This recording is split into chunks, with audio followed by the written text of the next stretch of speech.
Hello everyone, I am Sukanya Roy and once again I welcome all of you to my HS First Year online biology classes, and today we are going to start with the 7th lecture on the chapter cell. Okay, so let's start with our class.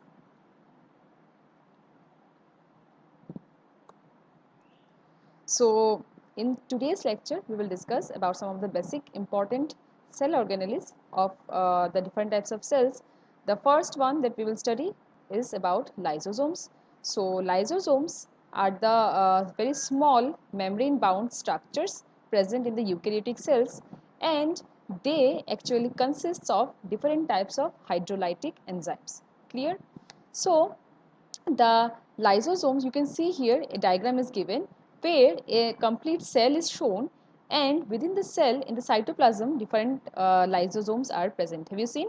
So this lysosome is magnified and shown here, and inside of which it consists of different types of hydrolytic enzymes. Clear? Now they are rich in hydrolytic enzymes, for example lipase, proteases, carbohydrates, etc. So what are these? These are nothing but the hydrolytic enzymes. For example lipase is an enzyme which helps to break down the lipids. Okay, then protease helps to break down the proteins, and carbohydrates helps to break down the carbohydrates into simpler and smaller forms. Clear? Now the lysosomes are actually formed from the Golgi apparatus. Remember in the last lecture we have discussed about Golgi. So Golgi is also a cell organelle present in our cell, and it helps in the formation of lysosomes. Clear? Now see, the lysosomes are also termed as the suicidal bags of our cell. Why they are termed so? Because if any of the cell of our body gets harmed, or they are damaged, or they get diseased, then those cells should be removed from our body as soon as possible. So who helps in that? Lysosomes. How? The lysosomes have different types of hydrolytic enzymes, and they try to digest or destroy that particular damaged cell and cleans it off from our body. And as it kills the own cells of our body, so it is termed as the suicidal bags of our cell. Are you clear, all of you? Okay. Now let's see the basic structure present in the lysosomes. So here you can see that here's a diagram, okay, which represents the basic structure of lysosome. Here you can see that it is covered by a single membrane. This one is the membrane, okay, and this membrane consists of phospholipid bilayer. So what is phospholipid bilayer? We have seen it while we have studied the cell membranes, right? So the cell membranes are composed of the phospholipid bilayer, and all the cell organelles present inside the cell are also composed of phospholipid bilayer. So it is nothing but a layer of lipid which consists of phosphate groups. So it is present 2 in number, okay, and so it is termed as a bilayer. So that is phospholipid bilayer. That is phosphate attached lipid which uh, which actually present is in number 2. So it is termed as phospholipid bilayer. So the lysosome also consists of the membrane which is formed from the phospholipid bilayer, and inside the lysosome you can see that different types of hydrolytic proteins or enzymes are present. Okay. So inside they can be like proteases, lipases, etc. We have already seen.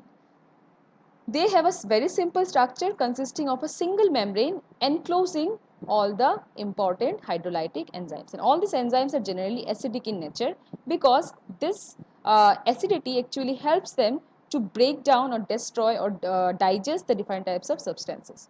Okay, and this membrane of the lysosome is actually impermeable to all the hydrolytic enzymes. That is, it doesn't allow this acidic enzymes to come out of the lysosomes anytime. Okay, only when there is instructions or there is like any type of signal that the enzymes should be burst out, because their importance is there to break down or digest any type of substance, only then this lysosome will break down. Clear? So in this way, this membrane actually protects the cell. Why? Because this membrane doesn't allow these acidic enzymes to come out of the lysosome and destroy the own cell. Okay. So this is all about the basic structure of lysosomes. Now the lysosomes are basically of two main types. The first one is primary lysosome and the second one is secondary lysosomes. So what is primary lysosome? These are the lysosomes. These are the actually young lysosomes just produced or pinched off from the Golgi apparatus. That is, those lysosomes which are just formed, okay, or just have taken birth from the Golgi apparatus are termed as the primary lysosomes. So these lysosomes are actually inactive in nature because the enzymes which are present inside the primary lysosomes are actually inactive, and so these lysosomes themselves are inactive in nature. Clear? And they are not able to digest or like break down any types of substances. Okay, they only becomes active when they form the secondary lysosomes. Now what are secondary lysosomes? These are the activated lysosomes, okay, and it is formed by the combination of a main lysosome with a phagosome. Now let us see what is phagosome. Here is a diagram, just have a look. This is a macrophage, is entire one is a cell termed as macrophage, clear? And macrophages are those cells of the body which generally helps in the engulfing or destroying of the different types of foreign pathogens. So here you can see that a bacterium has tried to enter this type of cell. A bacterium actually has invaded our body, and this type of cell has tried to engulf or eat up this particular bacteria.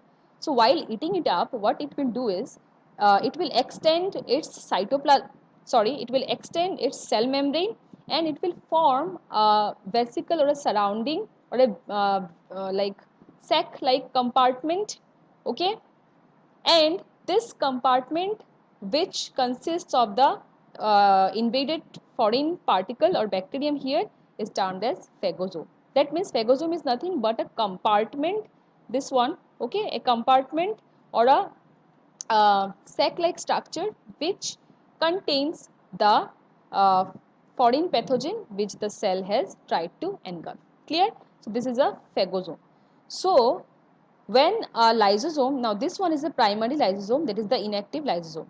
So the lysosome, when it comes in contact with a phagosome, it gives rise to a secondary or activated lysosome. This one is the secondary or active lysosome, and here what happens, all the hydrolytic enzymes get activated once it comes in contact with the bacteria, and then the enzymes are poured upon the bacteria or any type of foreign substance, and they will try, those enzymes will try to break down this foreign substances into small pieces and destroy it, and ultimately it will be excreted out of the cell. So this is the main function of lysosome, and this one is the secondary lysosome, this one is the primary lysosome. So understood, this one is the inactive one and this one is the activated one when it comes in contact with any type of foreign substance engulfed by a cell. Clear? So this is all about the types of lysosomes. Now let us discuss about the different important functions of lysosomes. So already we have seen that these are those cell organelles which consists of different acidic hydrolytic enzymes, example lipases, carbohydrases and proteases, which in turn help to break down the lipids, carbohydrates and the proteins into smaller and simpler parts. Okay. Then they also help to break down the excess or the damaged parts of our cells. Like during the cell replication or the synthesis of the different types of cell organelles, it might happen that any type of cell parts can be produced in excess, or any due to any wrong information, different types of parts can be produced which are actually worn out or damaged. So those parts should be removed as soon as possible from our cell, from a healthy cell, to keep it healthy. And who helps in that? The lysosomes. They help to break down the excess or the destroyed or damaged cell parts. Okay. Then they also help to destroy the different types of invading or the foreign pathogens like viruses, bacteria, etc. We have already seen, right? The lysosomes help to destroy or digest the harmful foreign pathogens. Clear? Next, they can also help to self-destruct a cell, okay, by the process of programmed cell death or apoptosis. That means whenever a cell gets destroyed or damaged or any type of disease occurs to that particular cell, then this cell should be killed or removed from the body as soon as possible, so that the other surrounding cells should be healthy.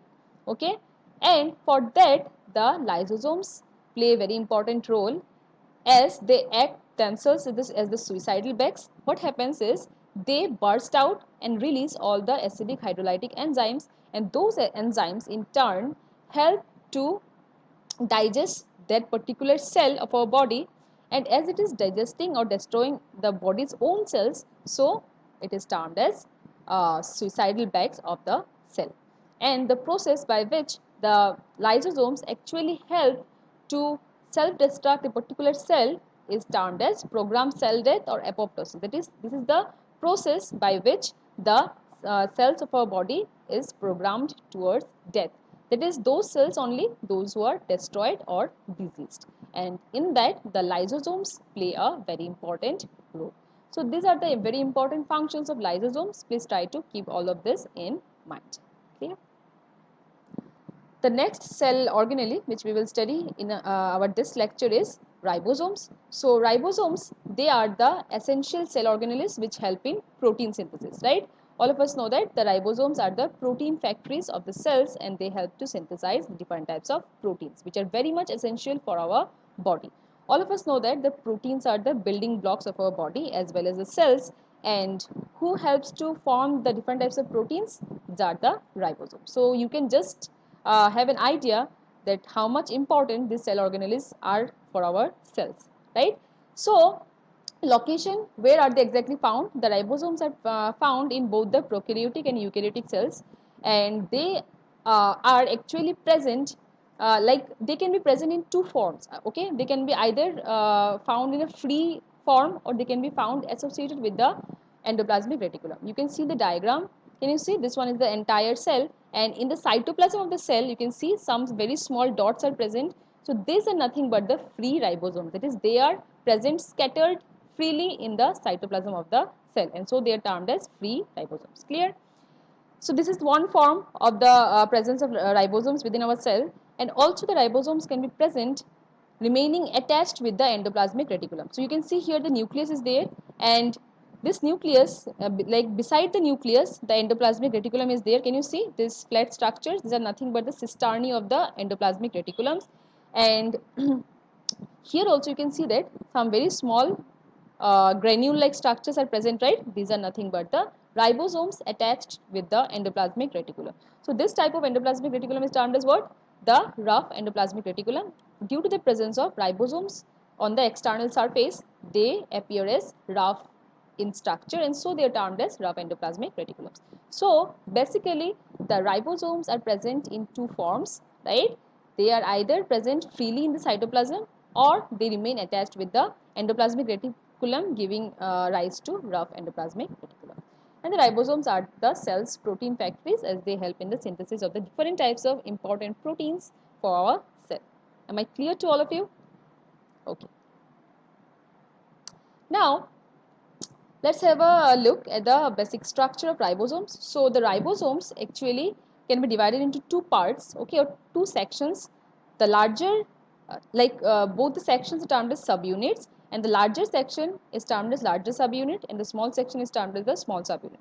So when these two sections are just joined together, they give rise to the entire ribosome. Is it clear?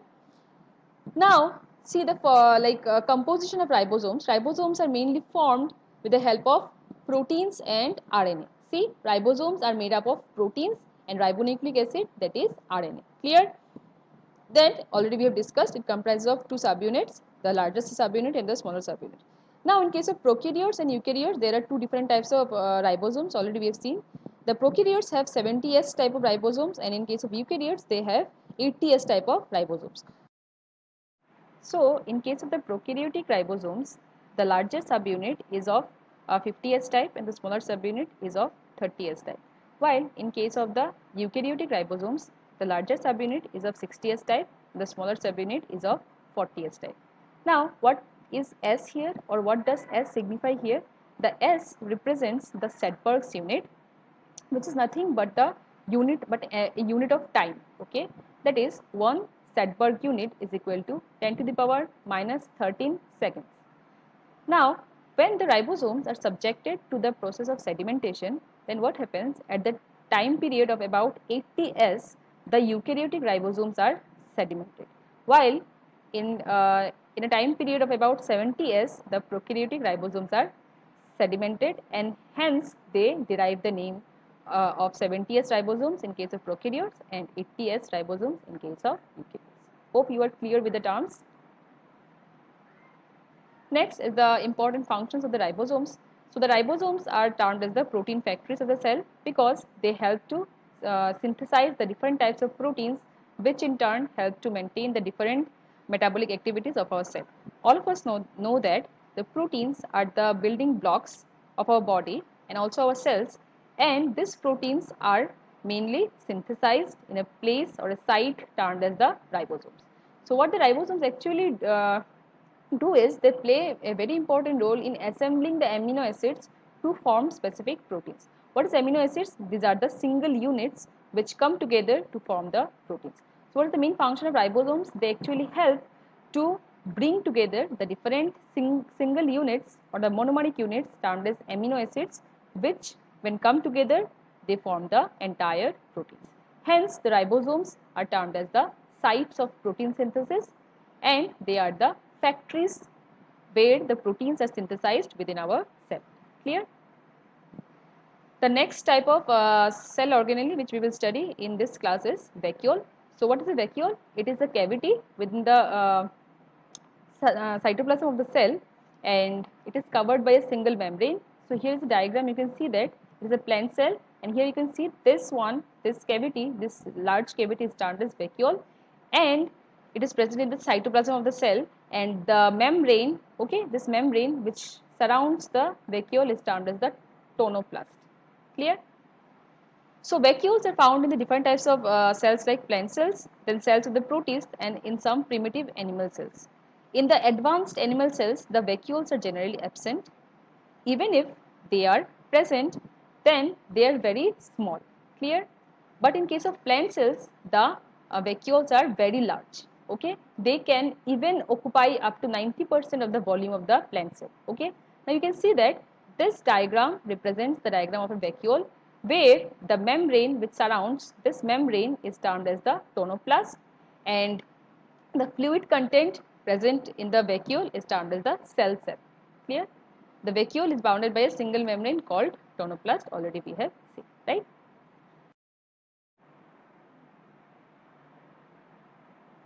So let us have a look at the different functions of the vacuole. The vacuole helps to accumulate the different waste materials which are generated as a result of the different metabolic activities of the cell. So all of us know that the different cells of all the living organisms perform different types of metabolic activities for its existence, as a result of which different harmful waste materials are produced, which needs to be released out from the cell as soon as possible. So the vacuole plays a very important role in that. They help to accumulate the different types of waste materials within themselves, as a result of which the harmful uh, waste materials are not able to be scattered within the cell, and in this way it helps to maintain a proper uh, healthy condition of the cell. Okay. Next, the vacuole also help to maintain a proper optimum pH within the cell. Like too much of acidic condition or too much of basic condition may hamper the normal rate at which the cells are able to perform their activities, as a result of which it is very essential for a cell to maintain an optimum pH. And the vacuoles play a very important part in this, as it helps to maintain an optimum pH in case of the cells, right? Next, in case of the plant cells, the vacuole is very large, right? And so it also contains different types of solute particles, and the solutes in the vacuole are able to absorb more and more water, as a result of which they in turn help to maintain a proper shape and structure of the plant cells. Okay, so this is also a very important function of the vacuole. Next, in the unicellular organisms like amoeba, the specialist type of vacuole is present, which is termed as contractile vacuole, which is responsible for osmoregulation and excretion. What is excretion? It is nothing but a procedure with the help of which the nitrogenous waste materials are released out from the body.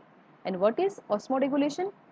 It is a process by which the cell maintains the osmotic balance or the fluid balance within it. Okay, that means the contractile vacuole in case of amoeba helps in both the osmoregulation and excretion.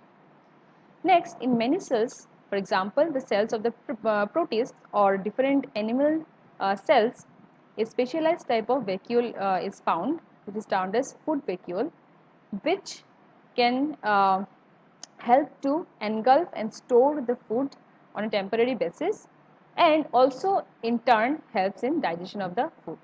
Okay, so these are the various important functions of the vacuole. Please try to remember all of them. So that's all for today's lecture, and we will continue in the next class. Thank you so much for listening to my class.